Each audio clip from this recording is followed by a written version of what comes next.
Paano maiiwasan ang miserableng buhay may asawa? Una, pag ikaw ay hindi pa handang maging nanay o maging tatay, ay huwag ka munang mag-aasawa.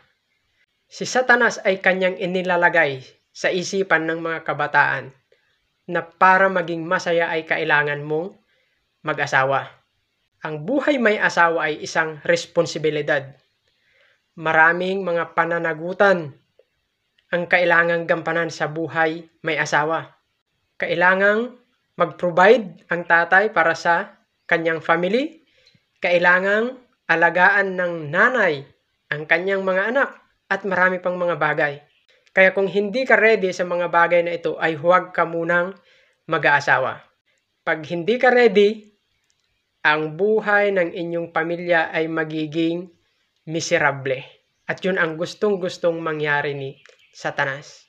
Pangalawa, kailangan mong maging adaptive. Ang ibig sabihin ng adaptive ay gagawin mong compatible yung iyong sarili dun sa kinaugalian, kinalakihan ng iyong asawa. Kailangan marunong kang mag-adjust sa ugali, sa karakter ng iyong magiging asawa. Ready ka bang magpakumbaba? Ready ka bang sumuong sa mga pagkakataon na ang iyong kinalakihan ay hindi masusunod at yung kinalakihan ng iyong asawa ang mangyayari? So, kailangan maging adaptive.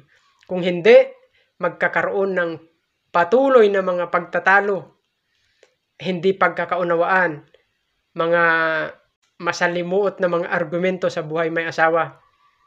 At yan ang gustong-gusto ni Satanas. Maging magulo ang buhay ng mag-asawa at maging miserable sila. So para maiwasan ang pagiging miserable, prepare yourself sa buhay na pagkakaroon ng may asawa.